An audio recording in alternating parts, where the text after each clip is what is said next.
Chapter 20, Pagans.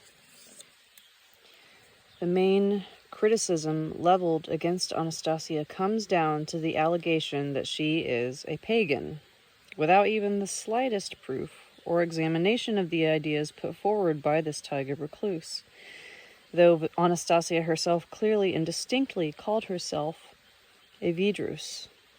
Vedruss.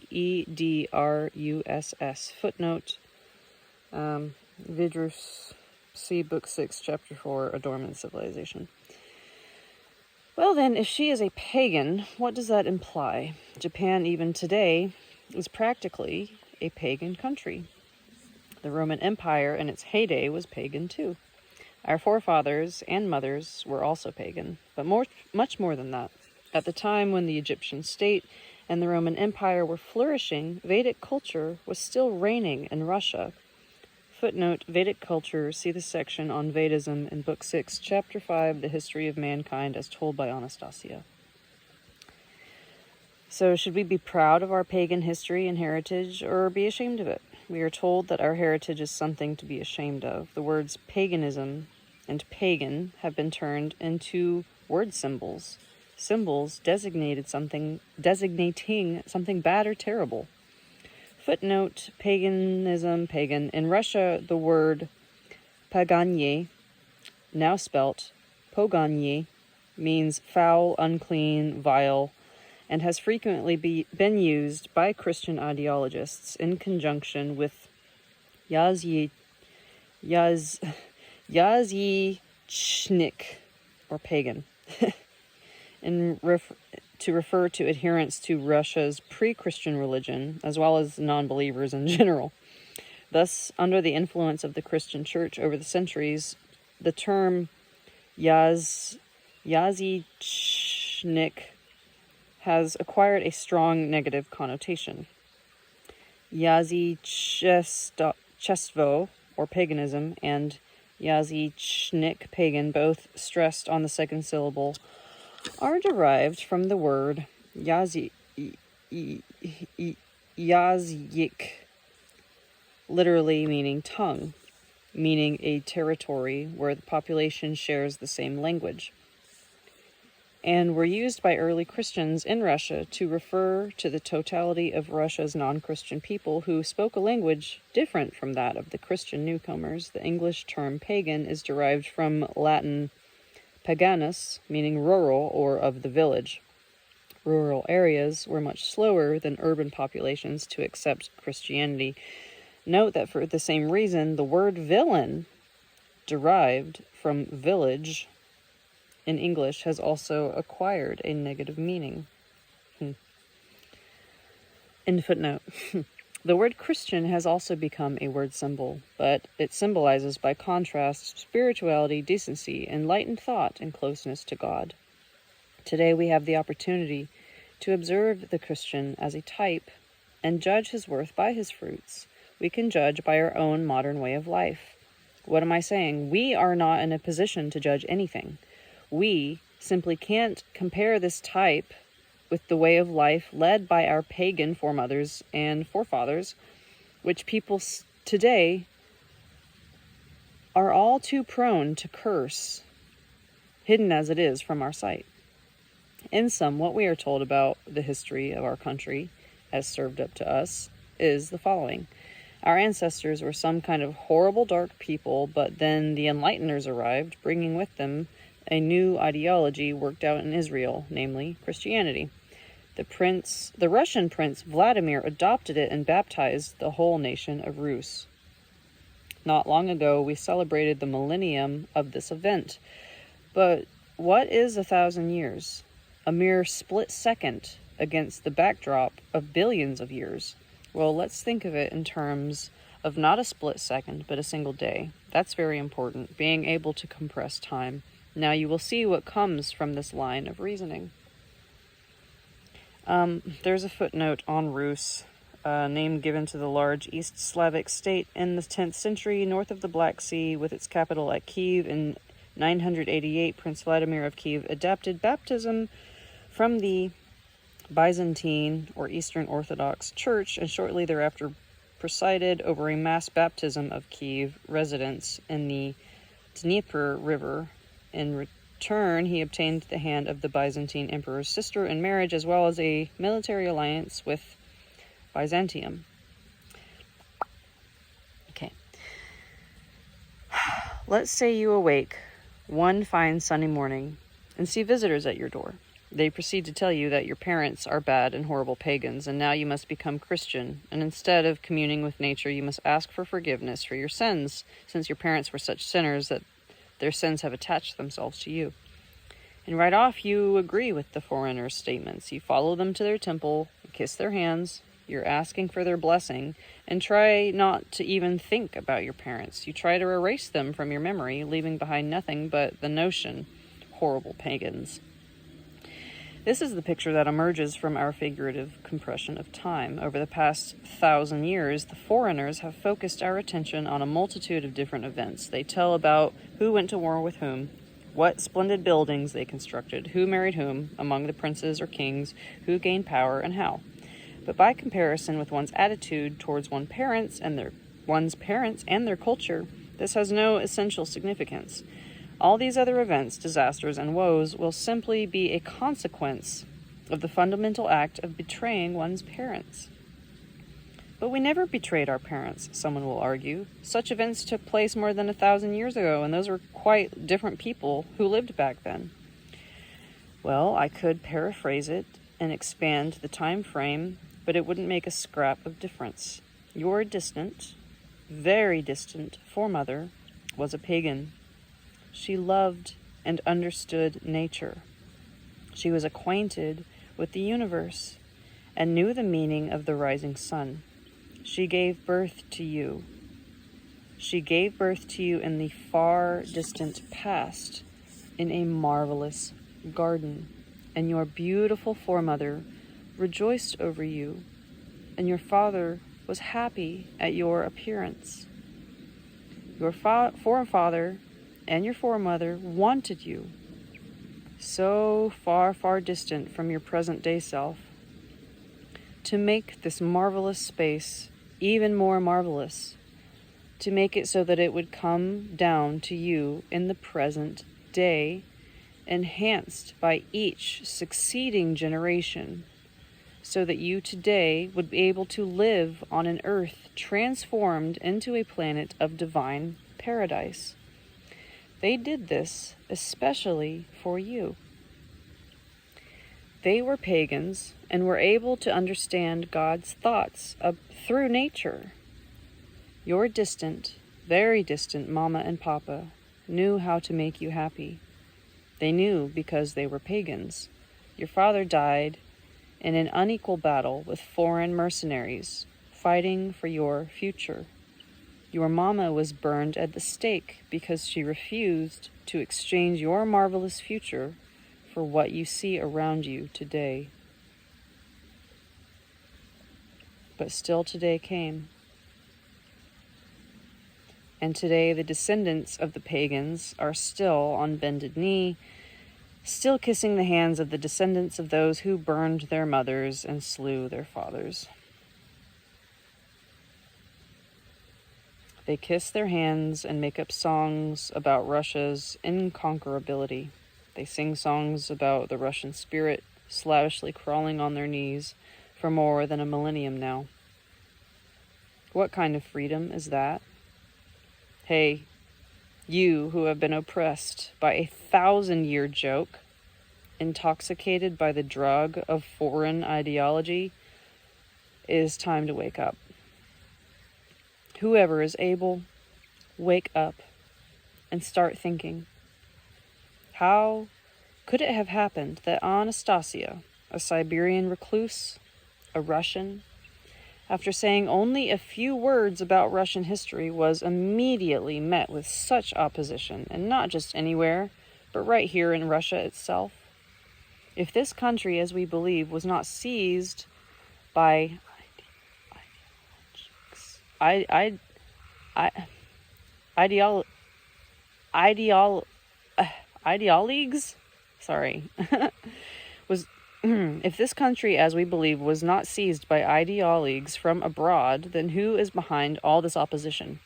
It turns out that it is the Russians themselves who are opposing even the slightest mention of their past or of their parents, as though they, Russians, had quite lost their marbles. No, not quite, and this is evidence from the multitude of letters, songs, verses, and the constantly increasing print runs, already totaling millions of copies, of books containing the sayings of Anastasia. The hearts of the Russians are starting to beat in time with the hearts of their forebears, both distant and not so distant, who dreamt about their children's happiness. The opposition is being provoked by mercenaries and their accomplices. What kind of mercenaries? What kind of mercenaries' accomplices? Can you seriously think that the transformation of the whole Russian people's way of life was brought about simply by the word of some Russian prince named Vladimir, especially in view of his rather shaky hold on his princely throne? What, did he just happen to be sitting around one day and say, "Well, lads, I've decided you're all going to have to forget your parents' culture and be converted to Christianity"? And the people enthusiastically replied, "Sure, we're tired of our ancestors' culture. Come on, Prince, baptize us." Absurd? Of course it's absurd. In actual fact, Prince Vladimir first tried to strengthen his hold on power through changing the religious views of the ancient Slavs, setting up a pantheon of pagan deities. Pagan belief, however, would not permit the hallowing of the social relations that would result. It rejected the attempted justification of social and proprietary inequality, man's exploitation of his fellow man, and the divine right of kings. Hence, Prince Vladimir, in order to satisfy his political ambitions, was obliged to select a foreign religion for the Russian people. It is no secret that the choice fell upon the Byzantine variant of Christianity, precisely because it allowed for the virtual subordination of the clergy to the prince's authority, never mind the legal question of subordination to the patriarch at the Constantinople. But we are assured that Vladimir took this step for the benefit of Rus's enlightenment and prosperity. We are all aware that a change of ideology is almost invariably accompanied by social disasters and bloodshed. But in this case, it wasn't merely a question of change of ideology. It was a sharp sea change in religion, culture, way of life, and social order. Compared to the Bolshevik Revolution of 1917, this was a revolution 70 times 7. And if this is too hard, and if it too had been followed by a bloody civil war, it would have been a civil war 70 times 7. But in those early times, there was no civil war. There was no civil war simply because pagan Russia was inhabited exclusively by pagans. We are told there was opposition, including armed opposition between pagans and Christians in Rus. But if Rus was wholly pagan, then where did the Christians come from? They came from other countries, along with mercenaries. Prince Vladimir at the time was a long way from being the most powerful prince in the region. Of course, he had his own armed garrison, but we learned from history that this garrison was far from being equal to any serious military confrontation. Additional support from the populace was always required. The basic armed forces of ancient Rus were always made up of the people's militia. But what kind of popular military resistance can we talk about if the people as a whole were opposed to baptism? Foreign mercenaries, perhaps. Of course. But was the prince's treasury wealthy enough to hire and maintain an entire army? Of course not. The prince still obtained the required funds. From whom? From the patriarchates. Patriarchates? of Rome and other Christianized countries. These patriarchates had become fairly wealthy by that time. And so it happened 1,000 years ago that the half-Russian Prince Vladimir, in return for the boost to his power, allowed foreign emissaries to conduct their propaganda campaigns, along with their schemes and provocations, and in the long run to commit acts of violence against the Russian people. Rus turned out to be a tougher nut to crack than the Roman Empire, and not easily given to be influenced by propaganda. This resulted in the prince using mercenaries to reinforce his garrison and, again, with the mercenaries' help, to get rid of a part of the rebellious population. My opponents may argue that this is only one version of events. No, my ideological friends, we are talking about objective historical reality. It can be proven, even without the phenomenal abilities of Anastasia or her knowledge of history. I, as a simple human being, can prove it to you here and now, and that means a whole lot of other simple human beings will be able to figure it out.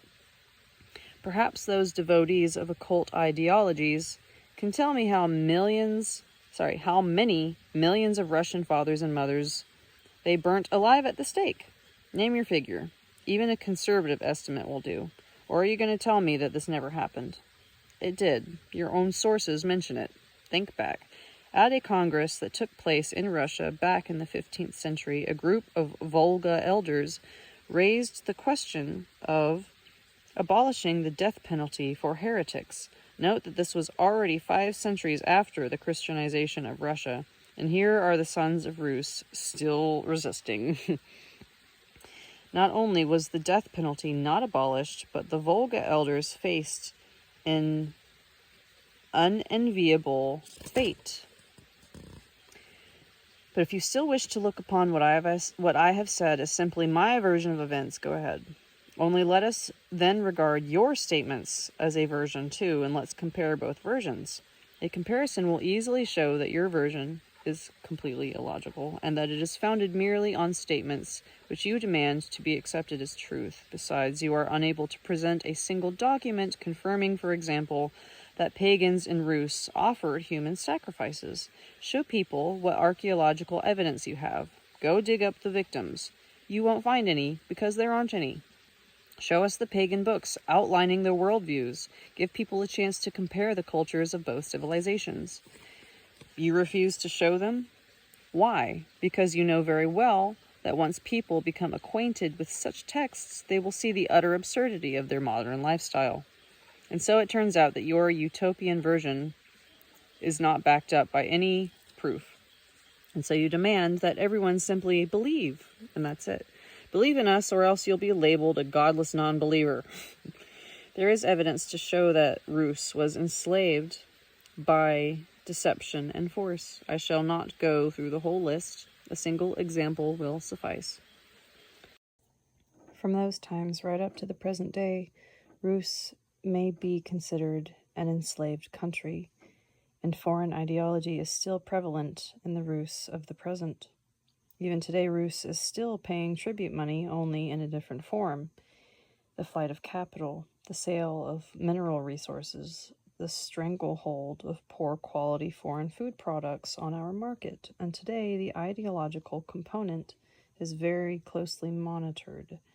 The mere mention of the culture of ancient Rus is enough to call countermeasures into action, including the never-ending scheming and attacks on Anastasia. You speak of freedom of speech, but why are you so afraid of her words? Why do you try to discredit your own country's culture and not allow people to get to know it? I know why. The culture of our ancestors is marvelous, joyful, and highly spiritual. In my previous volume, called The Book of Kin, I cited Anastasia's account of a wedding rite involving 2 lovers. This rite still existed a scant 2,000 years ago in Rus. The publication of this book gave rise to a number of conclusions on the part of scholars and researchers. I have already mentioned that over the past, while Anastasia's sayings have been subjected to investigation by scholars in various disciplines, Some of them carry on their work openly and even try to have their findings published, while others simply send them to the Anastasia Foundation for reference, so as not to leave them open to attack. I shall not name any names, but simply convey the gist of their various reports. Footnote: 5 different reports are cited, the first at some length, set off by asterisks in the English translation.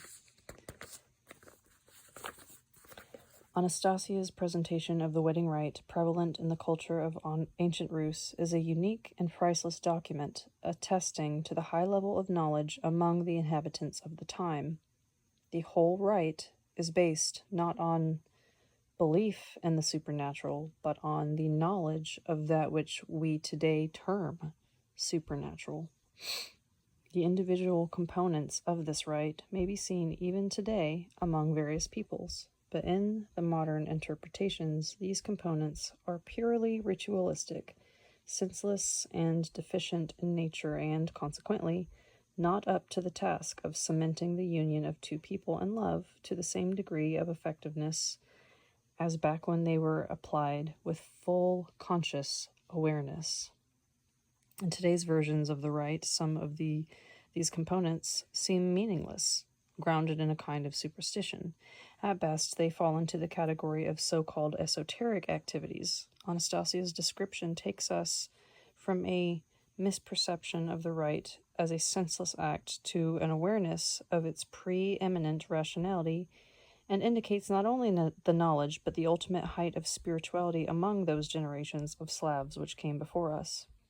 A comparative analysis of today's wedding rites and the one described by Anastasia fosters the impression that today's rites are more characteristic of an undeveloped primitive society, while those of ancient Rus belong to a civilization which is highly developed in every sense of the word. For example, among a number of peoples today, including Russians, there is a ritual activity of showering the newlywed couple with cereal grains. One of the mothers or grandmothers or relatives of the newlyweds scatters cereal grains in front of the couple on their way to their home, or throws it over the couple themselves as a token of happiness for their future family. This kind of activity today is associated with superstition or esoterica. There is no other rational explanation for it. What sense is there in seeds of grain simply falling on the floor, on the asphalt, or pathway leading to the house where they will immediately get trampled on and crushed? The ritual described by Anastasia also includes a special act involving cereal grains, but here right off, one can associate it with several distinct and clearly thought through rational purposes.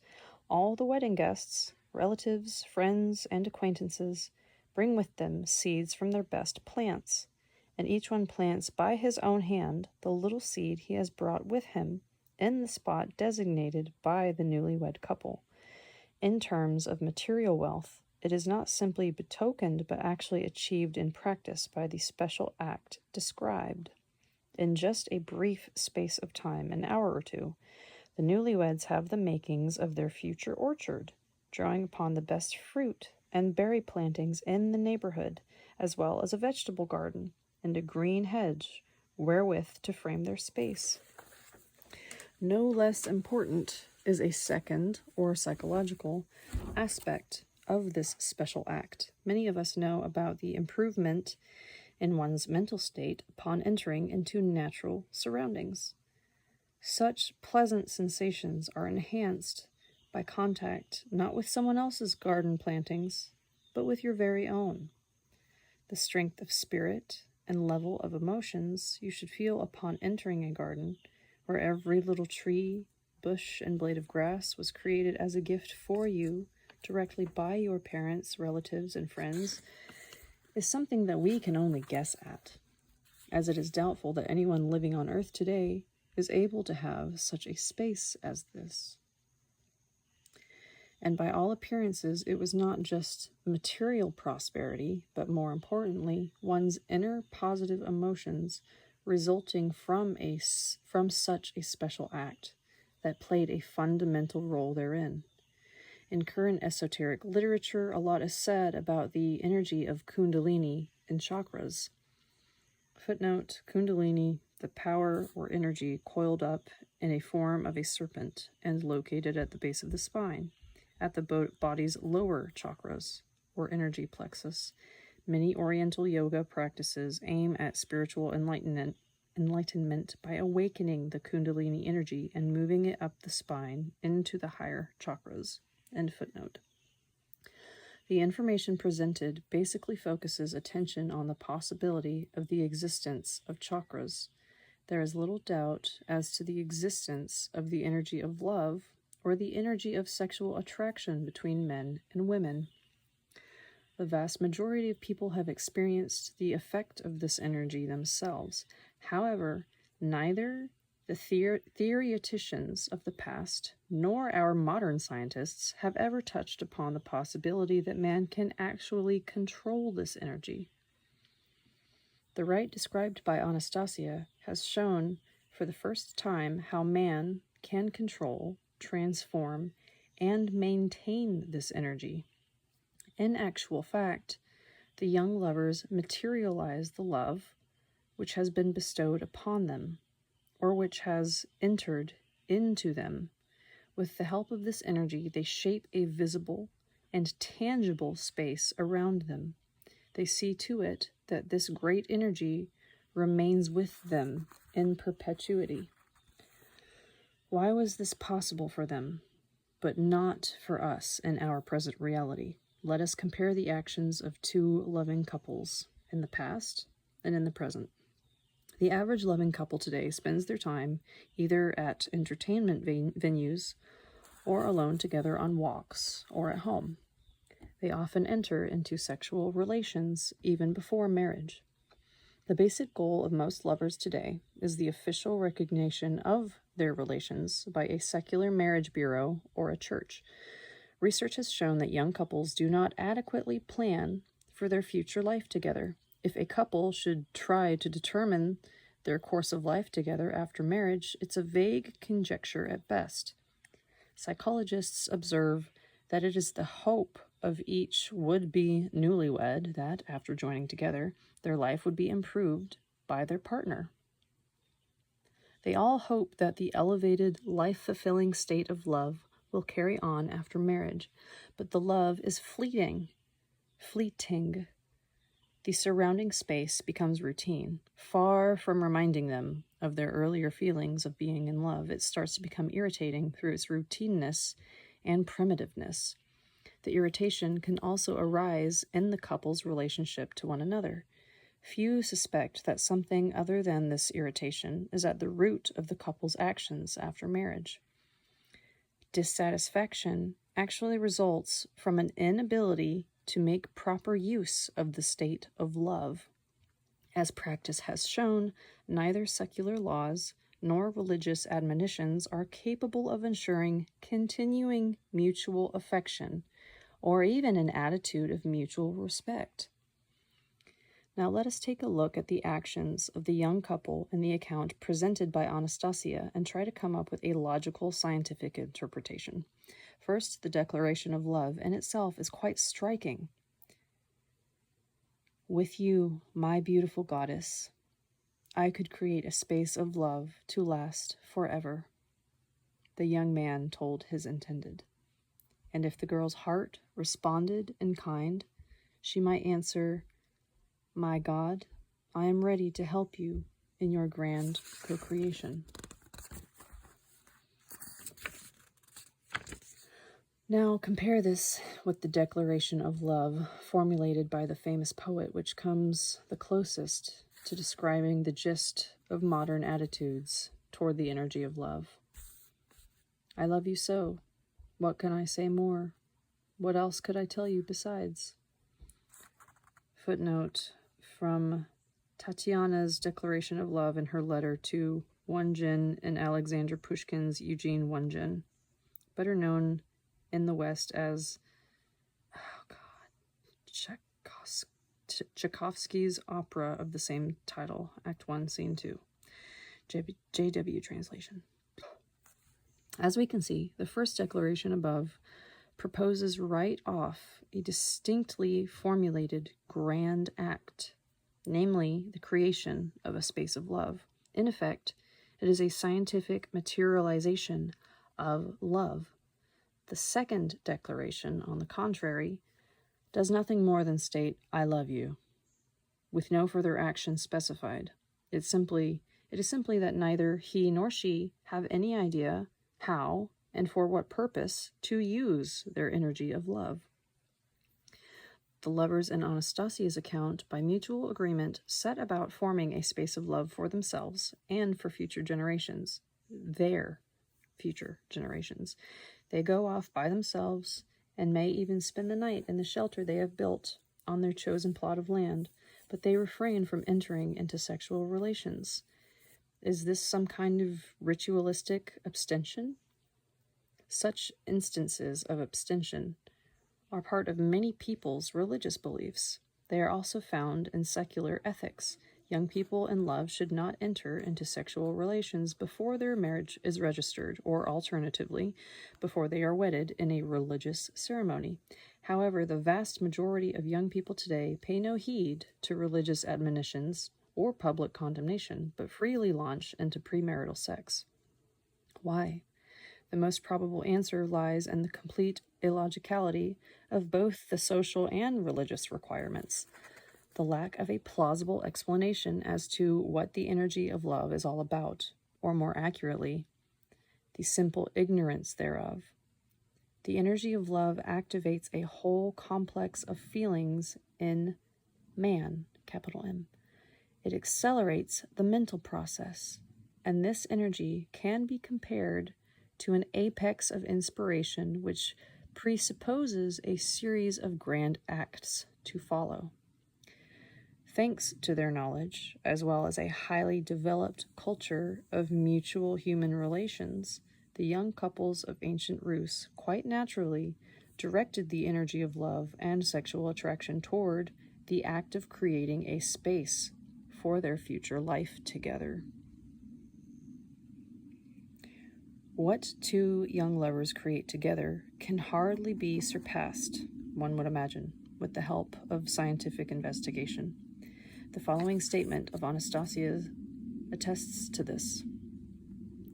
The world of Academy is in no position to create even the similitude of a I'm sorry, I'm going to say this again. The world of Academy is in no position to create even the similitude of a splendid domain because, again, there is a law of the universe which says, a single creator inspired by love is stronger than all the sciences combined, which are deprived of love.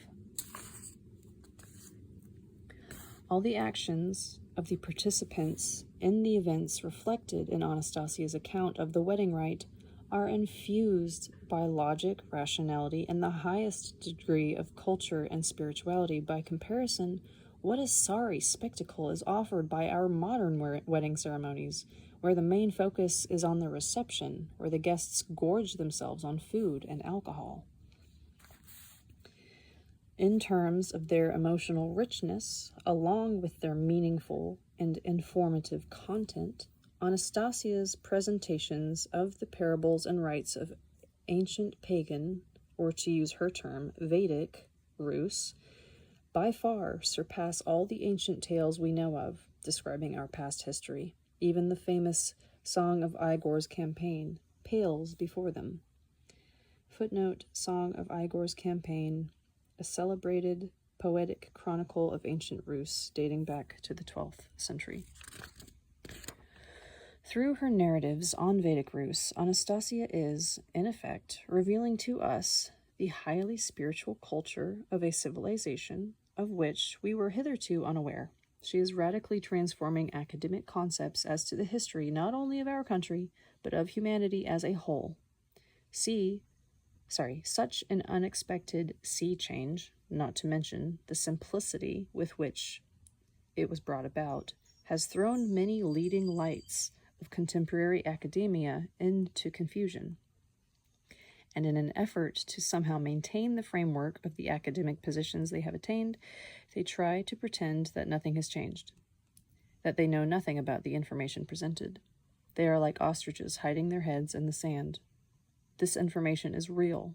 It is truly priceless and sensational, and it will come to be demanded more and more by society at large. I have presented to you, dear readers, the pronouncements of a number of academic researchers. As you can see, they confirm the informational significance of Anastasia's sayings and even talk about the subsequent confusion among contemporary scholars. Confusion is one thing. The opposition, the concentrated efforts being made to stop the spread of this information, which sheds light on the history of our country and our people, is quite another. Somebody has felt very threatened by the possibility of our digging into the knowledge and culture of our forebears. Who might that be? Under whose influence are they operating today? These people that are calling our ancestors barbaric pagans, perverting that great word pagan to suggest something backward or evil. What program are they following? And how come our historians have accepted such definition? It couldn't have been our historians that did that. Maybe they're not historians at all. If they haven't been able to tell us up to now anything concrete about the history of our country of just 1,000 years ago, but keep on insulting or tactically allowing others to insult this period of our history, then these are not historians of Russia, but traitors or mercenaries acting on behalf of somebody else. And we shouldn't be relying upon them any longer. It is vital that we ourselves, through our joint efforts, bit by bit, use analogies to restore our own past and rehabilitate both our forebears and ourselves. If we don't, many readers of the Ringing Cedars series have already begun to write a book of kin for their children. Some of them will certainly want to express their thoughts on the history of ancient Rus, to tell their children about where we came from. But what can we write about our past? Are we really going to carry on with that nonsense we have been told for so long? Maybe it's better not to write anything about our past. Just pretend it never existed. But that won't work. If we act that way, then our children after us will keep getting served up the same story over and over again in a way that will suit somebody else's particular interests. Someone may wonder how we, as ordinary folk, not scholarly historians, can restore a history of 2,000 or 3,000 years ago. We can, since we'll be doing it not because we're carrying out somebody else's instructions, but according to the dictates of our own hearts and minds. I shall attempt to start the ball rolling, but let us all together begin gathering whatever stories, facts, and analogies we can and putting together our own family histories. Let us begin thinking and reasoning about this together. As I said, a lot can be restored, even just using analogy. Here's an example. Take a look. More than 2,000 years ago, the mighty Roman Empire was in its heyday, including Roman law, the Roman Senate, and the Roman emperors. The cities of the empire were adorned with epochal edifices, and Rome already had a water supply system.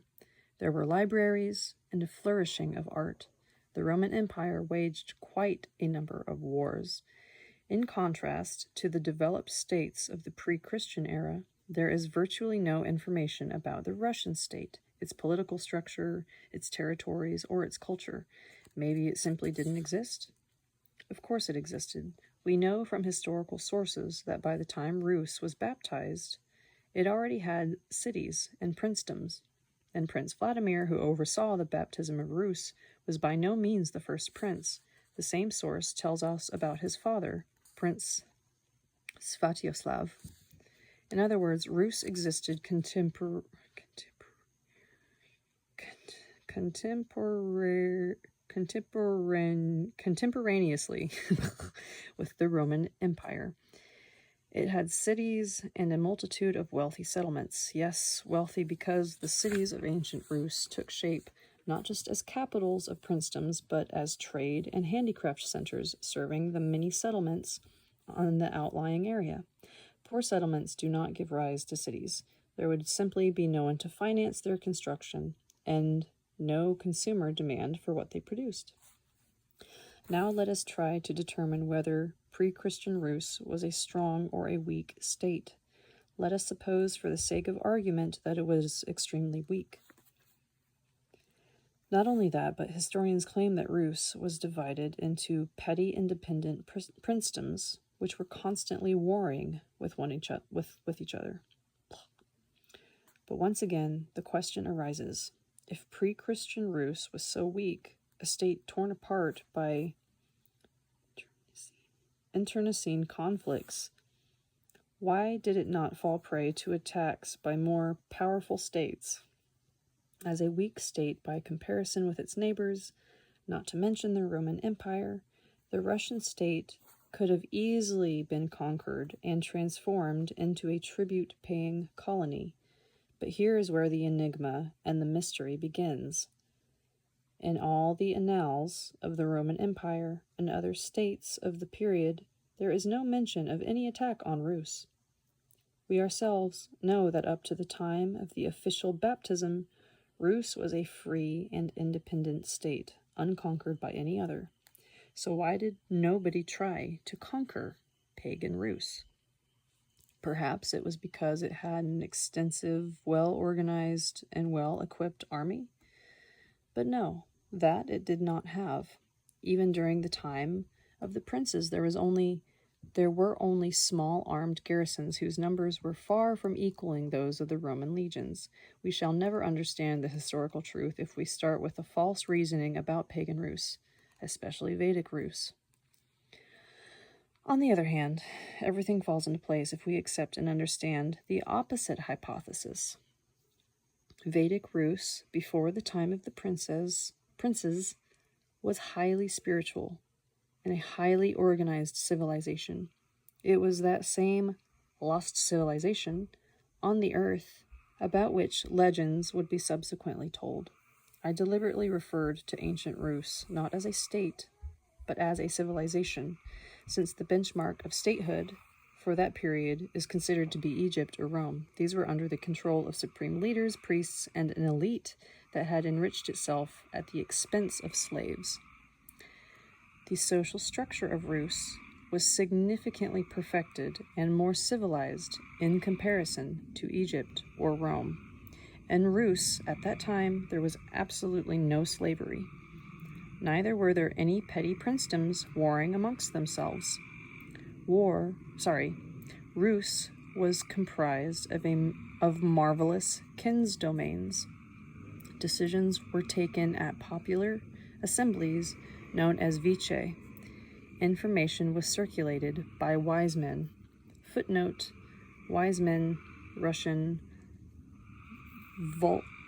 volkivi, also known as magi or wizards, a reference to ancient scientists with particular knowledge of the workings of nature, often possessing exceptional powers. In ancient Rus, one of the volkiv's major tasks was the development of agricultural symbology and fertility rites to guarantee abundant harvests. Many volkivi also fulfilled the role of traveling community teachers. Further details will be presented in Rites of Love, Book 8, Part 2. This is the same reference that is found regarding the wise men who visited the infant Jesus in Bethlehem, according to the New Testament. See Matthew chapter 2, verse 1.